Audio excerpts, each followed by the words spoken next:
Prabhuswamy sir ನಮಸ್ಕಾರ.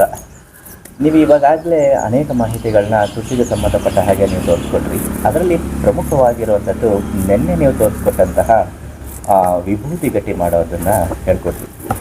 ಇವತ್ತು ಪರಿಸರ ಸ್ನೇಹಿ ಧೂಪದ ಬತ್ತಿನ ಮಾಡೋದನ್ನು ತೋರಿಸ್ಕೊಡ್ಬೇಕು ಅಂತ ಹೇಳಿದ್ವಿ. ನಿಜವಾಗ್ಲೂ ನಾವು ಎಲ್ಲಾದರೂ ಒಂದು ಗಂಧದ ಕಡ್ಡಿ ತಗೋಬೇಕಾದ್ರೆ ಅಥವಾ ಇನ್ನೊಂದೇನೋ ತಗೋಬೇಕಂತಂದರೆ ಕೆಮಿಕಲ್ ಮಿಶ್ರಣ ಆಗಿರುವಂಥದ್ದನ್ನು ನಾವು ನೋಡ್ತಿದ್ದೀವಿ. ನೀವು ಇವಾಗ ಈ ಧೂಪದ ಬತ್ತಿ ಮಾಡ್ತಾಯಿದ್ರ, ಅದು ಪರಿಸರ ಸ್ನೇಹಿ. ಇದನ್ನು ಹೇಗೆ ಮಾಡ್ತೀರಾ? ಇದರಿಂದ ಏನಾದರೂ ಆರೋಗ್ಯಕ್ಕೆ ಉಪಯೋಗ ಆಗುತ್ತಾ? ಇದ್ರ ಬಗ್ಗೆ ಸ್ವಲ್ಪ ಮಾಹಿತಿ ಹೇಳ್ಕೊಡ್ಬೋದಾ? ಸರ್ ನಮಸ್ಕಾರ.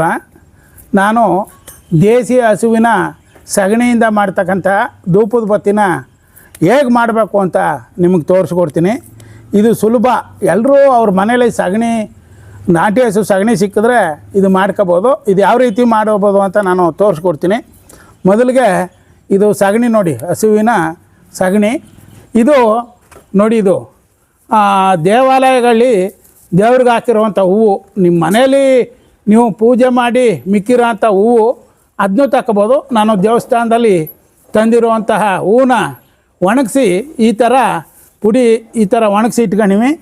ಈ ಥರ ಒಣಗಿಸಿರೋದನ್ನ ನೋಡಿ, ಈ ಥರ ಮಿಕ್ಸಿಲಿ ನಾವು ಪೌಡ್ರ್ ಮಾಡಿ ತಗೋತೀವಿ. ಇದನ್ನು ಅಂದರೆ ನೀವು ಮನೆಯಲ್ಲೇ ಮಿಕ್ಸಿ ಮಾಡ್ಕೊಂಡು? ಮನೆಯಲ್ಲೇ ಮಿಕ್ಸಿ ಮಾಡ್ಕೊಂಡು ಪೌಡ್ರ್ ಮಾಡ್ಕೊತೀವಿ ಸರ್. ನೀವು ದೇವ್ರ ಸ್ಥಾನದಲ್ಲಿ ಇರೋಂಥ ಹೂಗಳು, ಅಂದರೆ ನೀವು ಮನೆಯಲ್ಲೂ ದೇವ್ರಿಗೆ ಮುಟ್ಸಿರೋಂಥ ಹೂಗಳು ಜಾಸ್ತಿ ಬೇಕಲ್ಲ ಸರ್, ಅದಕ್ಕೆ ನಾವು ದೇವಸ್ಥಾನದಲ್ಲಿ ತಗೊಬತ್ತೀವಿ.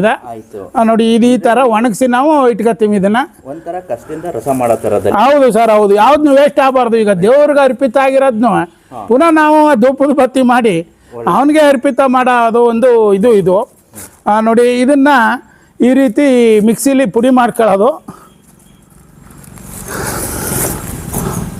ಸರ್. ಇದು ಸಾಂಬ್ರಾಣಿ.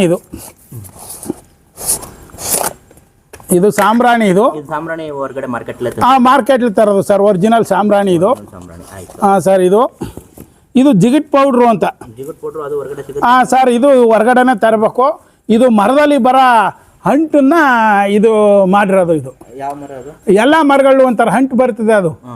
ಅದನ್ನು ಮಕ್ಕಳಾಗಿದ್ದಾಗ ನಾವು ಕಾಗದ ಅಂಟ್ಸಕ್ಕೆ ನಾವು ಪೇಪರ್ ಹರಿದೋದ್ರೆ ನಮ್ಮ ಪುಸ್ತಕಗಳು ನಾವು ಮರದಲ್ಲೇ ತಕತ್ತಿದ್ದು ಅಂಟು ಗೋಂದು ಥರ ಬತ್ತ. ಅದನ್ನು ಅಲ್ಲೇ ಮಾಡಿರ್ತಾರೆ. ಅದು ನಾವು ತತ್ತೀವಿ ಹೊರಗಡೆ ಮಾರ್ಕೆಟ್ಲಿ ತತ್ತೀವಿ ಸರ್. ಜಿಗಿಟ್ ಪೌಡ್ರು ಅಂತ. ಇಲ್ಲ ಸರ್, ಗಮ್ ಅಂತದೆ ಇದು. ಸ್ಮೆಲ್ಗೆ ಇದು ಸಾಂಬ್ರಾಣಿ ಹಾಕೋದು ಸರ್. ಇದು ಸಗಣಿ ನೋಡಿ. ಮೊದಲಿಗೆ ಸಗಣಿ ತಗೋಬೇಕು. ಸರ್, ಇಲ್ಲ ಸರ್, ಈ ಥರ ಸಗಣಿ ತಗೊಂಡು ಇದಕ್ಕೆ ನೋಡಿ, ನಾವು 1 kg ಸಗಣಿ ತಗೊಂಡ್ರೆ ಇದನ್ನು 1/4 kg ಹೂವನ್ನ ಹಾಕತ್ತೀವಿ. ನಾನು ಒಂದು ಇದ್ರಂಗೆ ನಿಮ್ಗೆ ಸ್ವಲ್ಪ ತೋರಿಸ್ಕೊಡಕ್ಕೆ ಮಾಡ್ತಾಯಿದ್ದೀನಿ. ಹೂವಿನ ಪೌಡ್ರ ಇದು 1/4 kg ಹಾಕತ್ತೀವಿ. ಇದನ್ನು 1 kg ಸಗಣಿಗೆ, 1 kg ಹಸಿ ಸಗಣಿಗೆ 1/4 kg ಅದು ಹಾಕತ್ತೀವಿ. ಇದು ಸ್ಮೆಲ್ಗೆ 100 ಗ್ರಾಮು ಸರ್. 1 kgಗೆ 100 ಗ್ರಾಮು ಇದು ಹಾಕತ್ತೀವಿ ಸರ್. ಇದು ಸಾಂಬ್ರಾಣಿ ಹಾಕತ್ತೀವಿ. 100 ಗ್ರಾಮ್ ಸಾಂಬ್ರಾಣಿ ಹಾಕ್ತೀವಿ. ಜಿಗಿಟ್ ಪೌಡ್ರು ಒಂದು 10 ಗ್ರಾಮು ಸರ್. ಇದು ಅಷ್ಟೇ, ಸ್ವಲ್ಪ 10 ಗ್ರಾಮ್ ಹಾಕತ್ತೀವಿ. ಈ ರೀತಿ ಹಾಕೊಂಡು ಇದನ್ನು ಅದು ಡ್ರೈ ಸಗಣಿ ತಗೊಂಡ್ರೆ ನೀವು ನೀರು ಹಾಕಿ ಕಲಿಸ್ಕೋಬೇಕು. ಆಮೇಲೆ ಇದಕ್ಕೆ ನಾನು ಮರ್ತುಬಿಟ್ಟೆ, ತುಪ್ಪ ಹಾಕ್ಬೇಕು. ಹಸುವಿನ ತುಪ್ಪ ಒಂದು 4 ಚಮಚ ತುಪ್ಪ ಹಾಕ್ಬೇಕು ಸರ್ ಇದಕ್ಕೆ. ಸರ್, ಅದು ಚೆನ್ನಾಗಿ ಉರಿತದೆ ಸರ್. ಅದು ನಾಟಿ ಹಸುವಿನ ತುಪ್ಪ ಚೆನ್ನಾಗಿ ಉರಿತದೆ ಸರ್. ನಾಟಿ ಹಸುವಿನ ತುಪ್ಪನ 100 ಗ್ರಾಮ್ ಹಾಕ್ಬೇಕು ಸರ್ 1 kgಗೆ. 100 ಗ್ರಾಮ್ ನಾಟಿ ಹಸುವಿನ ತುಪ್ಪ. ಮತ್ತು ಇದೆಲ್ಲ ತೋರಿಸ್ನಲ್ಲ, ಇದು 1 kg ಸಗಣಿಗೆ 1/4 kg ಹೂವಿನ ಪೌಡ್ರು, 100 ಗ್ರಾಮು ಸಾಂಬ್ರಾಣಿ, 10 ಗ್ರಾಮು ಜಿಗಿಟ್ ಪೌಡ್ರು, ಮತ್ತು 50ರಿಂದ 100 ಗ್ರಾಮು ತುಪ್ಪ. ಅದನ್ನೆಲ್ಲ ಹಾಕಿ ಈ ಥರ ಮಿಕ್ಸ್ ಮಾಡ್ಕೊಳ್ಳೋದು.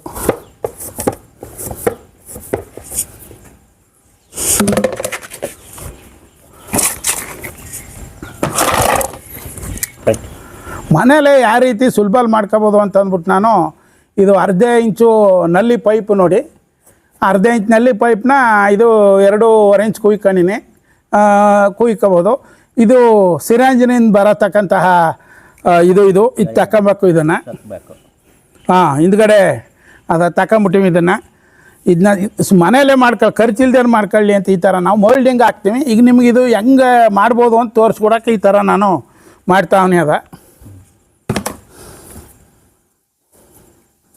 ನೋಡಿ. ಈ ಥರ ಇದನ್ನು ಬಿಗಿಯಾಗಿ ತುಂಬ್ಕೊಳ್ಳೋದು ಇದ್ರೊಳಗೆ.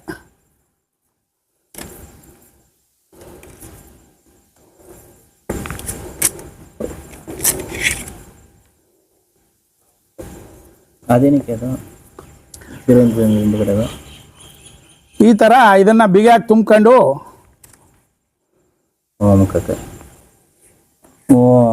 ನೋಡಿ ಈ ಥರ ಇದನ್ನು ರೆಡಿ ಮಾಡ್ಕೊಳ್ಳೋದು. ಪ್ರಭುಸ್ವಾಮಿ ಸರ್, ನೀವು ತುಂಬ ವರ್ಕ್ ಮಾಡಿದ್ದೀರಿ. ಸಾವಯವ ಕೃಷಿ ಜೊತೆಗೆ ಹಸುವಿನ ಸಗಣಿಯಿಂದ ಕಸದಿಂದ ರಸ ಮಾಡ್ತೀವಿ ಅನ್ನೋ ಥರದಲ್ಲಿ ಗೋಕುಪ್ರಾಮೃತ ಮಾಡಿದಿರಿ. ಆಮೇಲೆ ಹಸುವಿನ ಸಗಣಿಯಿಂದ ಎರೆಹುಳ ಗೊಬ್ಬರ ಮಾಡ್ತೀರಿ. ಉಳಿದಂಥ ಮಜ್ಜಿಗೆಯಿಂದ ಗೋಕೃಪಾಮೃತನೂ ಮಾಡಿದಿರಿ. ಆಮೇಲೆ ನೆನ್ನೆ ತೋರಿಸಿದ್ರಿ ವಿಭೂತಿ ಗಟ್ಟಿ, ಅದನ್ನು ತುಂಬ ಚೆನ್ನಾಗಿ ಮಾಡಿದ್ರಿ. ತುಂಬ ಮುಖ್ಯವಾದದ್ದು ಅದು ಹಿಂದೂ ಸಂಪ್ರದಾಯದಲ್ಲಿ ಹುಟ್ಟಿರ್ತಕ್ಕಂಥ ಪ್ರತಿಯೊಬ್ಬರಿಗೂ, ಲಿಂಗಾಯತರು ಮಾತ್ರ ಅಲ್ಲ, ಇತ್ತೀಚಿನ ದಿನಗಳು ಎಲ್ಲರೂ ಆಗ್ತಾರೆ ಅದನ್ನು. ಅಂಥ ಒಂದು ಪವಿತ್ರವಾಗಿರುವಂಥ ವಸ್ತುಗಳನ್ನ ಮಾಡ್ಕೊಂಡ್ಬಂದಿದ್ದೀರಿ. ಈಗ ನೋಡಿದ್ರೆ ಅದೇ ಹಸುವಿನ ಸಗಣಿಯಿಂದ ಮತ್ತು ಮಿಕ್ಕಿರ್ತಕ್ಕಂತಹ ಯೂಸ್ ಮಾಡಿರೋಂಥ ಹೂವುಗಳಿಂದ ನೀವು ಧೂಪದ ಬತ್ತಿನೂ ಮಾಡ್ತಾಯಿದ್ದೀರಿ. ಇದೆಲ್ಲ ಇಷ್ಟೊಂದೆಲ್ಲ ಮಾಡ್ತಿರಲ್ಲ, ಬಿಡುವಿನ ಸಮಯದಲ್ಲಿ ಇದೆಲ್ಲ ಮಾಡೋದಕ್ಕೆ ನಿಮಗೆ ಹೆಂಗೆ ಗೊತ್ತು? ಇದ್ರ ಬಗ್ಗೆ ಎಲ್ಲ ಯಾವ ಮಾಹಿತಿ ನೋಡ್ಕೊಂಡು ಮಾಡ್ತೀರಿ? ಸಾರ್, ನಾನು ಈ ಫೋನು ಚಿಕ್ಕ ಫೋನಿತ್ತು, ದೊಡ್ಡ ಫೋನ್ ತಗೊಂಡ ತಕ್ಷಣ ಫೋನಲ್ಲಿ ನೋಡಿದಾಗ ಇದನ್ನು ಯಾಕೆ ಮಾಡಬಾರ್ದು ಧೂಪದ ಬತ್ತಿ ಅಂತ ಅಂದ್ಬಿಟ್ಟು, ಇಲ್ಲಿ ನಮ್ಮ ದೇವಸ್ಥಾನ ಅದ, ಮಠ ಅದ, ಅಲ್ಲಿ ಹೂವು ಮಿಕ್ತು ವೇಸ್ಟ್ ಆಯ್ತಿತ್ತು. ಅದನ್ನೆಲ್ಲ ನೋಡಿ ನಾನು ಕಲ್ತ್ಕೊಂಡು ನಾನು ಮಾಡ್ತಾಯಿದ್ದೀನಿ ಇದನ್ನು. ಅಲ್ಲಿಂದ ತಂದು ಇದೆಲ್ಲ ನಾನು ಯೂಟ್ಯೂಬನ್ನು ಫೋನ್ನಲ್ಲೇ ನೋಡಿರೋದು. ಯಾರು ಮಾಡಿರೋದು ಸರಿ, ಯಾವ್ದು ಖರ್ಚು ಕಡಿಮೆ ಅಂತ ನಾನು ಇದು ಸಾಮಾನ್ಯವಾಗಿ ಎಲ್ಲ ಮಾಡ್ಕೋಬೇಕು ಆ ಥರ ಇದು ತೋರಿಸ್ತಾ ಇರೋದು. ನಾವು ಮೋಲ್ಡಿಂಗ್ಗಳು ಮಾಡ್ತೀವಿ, ಇದು ಈ ಥರನೂ ಮಾಡ್ಕೋಬೋದು. ಇದನ್ನು ಇನ್ನು ನೀವು ವ್ಯಾಪಾರ ಮಾಡಿದ್ದೀರಾ? ಸೇಲ್ ಆಗ್ತೀವಿ? ಹೌದು ಸರ್, ಇದು ಕೊಡ್ತಾವನಿ, ಇದು ₹1 ಒಂದು ಕೊಡ್ತಾವನಿ. ನಾನೇನು ಇದಕ್ಕೆಲ್ಲ ನಮ್ಮದೇ, ಇದಕ್ಕೇನು ಬೆಲೆ ಕಟ್ಟಿಲ್ಲ. ಹಾಂ, ಹೋಯ್ತವ ಸರ್. ಇದಕ್ಕೆ ₹1 ಒಂದು. ಇದನ್ನು ಮನೇಲಿ ಹಚ್ಚಿದ್ರೆ ಒಂದು ಹೋಮ ಮಾಡಿದಷ್ಟು ಒಳ್ಳೆಯದು ಅಂತ ತಿಳಿದವ್ರು ಹೇಳ್ತಾರೆ. ಇದು ಡೈಲಿ ಒಂದು ಹಚ್ಚಿದ್ರೆ ಹೋಮ ಮಾಡಿದಷ್ಟು ಒಳ್ಳೆಯದು ಅಂತ. ಆಮೇಲೆ ಈ ಊದುಬತ್ತಿ ಬತ್ತ ನೋಡಿ, ಅದರಲ್ಲಿರೋ ಇದನ್ನು ಸುಡಬಾರ್ದಂತೆ ಮನೇಲಿ. ಅದೇನೋ ಒಂದು ಕೆಟ್ಟ ಅದು ಬಿದಿರು ಹಾಕ್ತಾರೆ, ಅದು ಆ ಬಿದಿರು ಸುಡಬಾರ್ದಂತೆ. ಇದು ಹಚ್ಚಿದ್ರೆ ತುಂಬ ಒಳ್ಳೆಯದು. ಇದು ನೋಡಿ ಈ ಥರ ಇದನ್ನು ಮಾಡ್ಕೊಂಡು ಇದನ್ನು ಬಿಸಿಲಲ್ಲಿ ಒಂದು 3 ದಿನ ಒಣಗಿಸ್ರೆ ಸಾಕು. ಇದು ಧೂಪದ ಬತ್ತಿ ಇದು ಆಗಿರೋದು. ಇದು ಒಣಗಿ ಆಗಿರೋದು. ಇದು ಅಕಸ್ಮಾತ್ ಇದು ಆಗಲ್ಲ, ಅದೆಲ್ಲ ಸಿಗಲಿಲ್ಲ ಅಂದ್ರೆ ನೋಡಿ ಹಿಂಗೂ ಮಾಡ್ಕೋಬೋದು. ಈ ಥರ ಸುಮ್ಮನೆ ಹಂಗೆ ಕೈಲಿ ನೋಡಿ, ಈಗ ಸುಮ್ಮನೆ ಹಂಗೆ ಹಿಂಗೆ ಮಾಡ್ಕೋಬೋದು. ಯಾವುದಾದ್ರು ಒಂದು ಆಕಾರ ಮಾಡ್ಕೊಳ್ಳೋದು ಅಷ್ಟೇ, ಉರಿಯಕ್ಕೆ. ಹಾಂ ಸರ್, ಈ ಥರ ಮಾಡಿಟ್ಕೊಂಡ್ರೆ ಹಿಂಗೂ ಆಯ್ತವ ಸರ್. ಇದು ನಿಧಾನವಾಗಿ ಇನ್ನೂ ಜಾಸ್ತಿ ಟೈಮ್ ಉರಿಯುತ್ತೆ. ಇದು ಈ ಥರ ಮಾಡಿ ಇಟ್ಕೋಬೋದು. ಇದೇನು ಮಾಡಲ್ಲ ಸರ್, ನಾವು ಇದೇ ಮಾಡೋದು.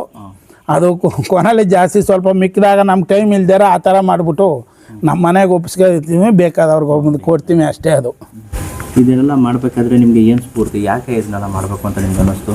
ಸರ್, ನಾವು ಮನುಷ್ಯರಾಗಿ ಹುಟ್ಟಿದ ಮೇಲೆ ಜಗತ್ತಿಗೆ ಏನಾರು ಕೊಟ್ಬಿಟ್ಟು ಹೋಗ್ಬೇಕು.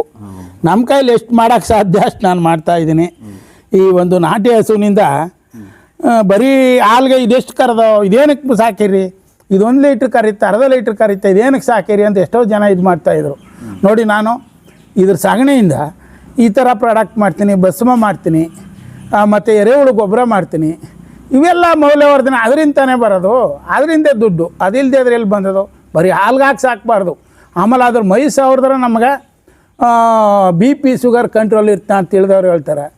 ಈ ಥರ ಹಿಂದೆಲ್ಲ ಅರ್ಧ ಹಸು ಇರ್ತದೆ, ಅದಕ್ಕೆ ಹಿಂದವ್ರಿಗೆಲ್ಲ ಗೊತ್ತಿತ್ತು.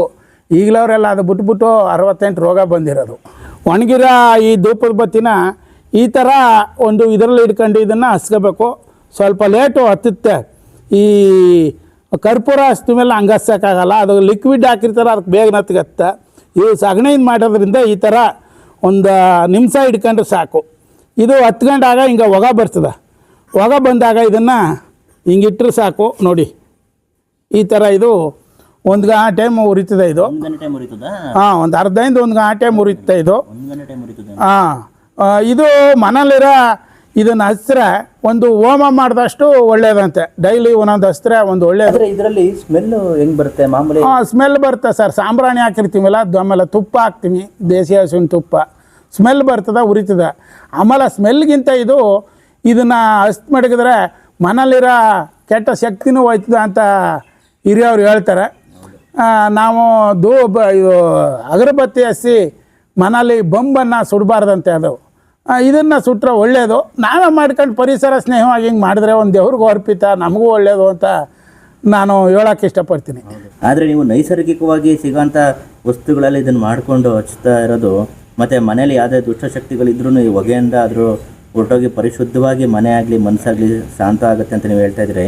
ನಿಜವಾಗ್ಲೂ ಈ ಥರ ಮಾಡೋದು ತುಂಬ ಒಳ್ಳೆಯದು. ಕಸದಿಂದ ರಸಾಯನ ಥರದಲ್ಲಿ ನೀವು ಎಲ್ಲ ಥರನೂ ಪ್ರಯೋಗಗಳನ್ನ ಮಾಡ್ಕೊಂಡು ಬಂದಿದ್ದೀರಿ. ನಿಜವಾಗ್ಲೂ ತುಂಬ ಸಂತೋಷ ಆಗುತ್ತೆ ಪ್ರಭುಸ್ವಾಮಿ ಸರ್.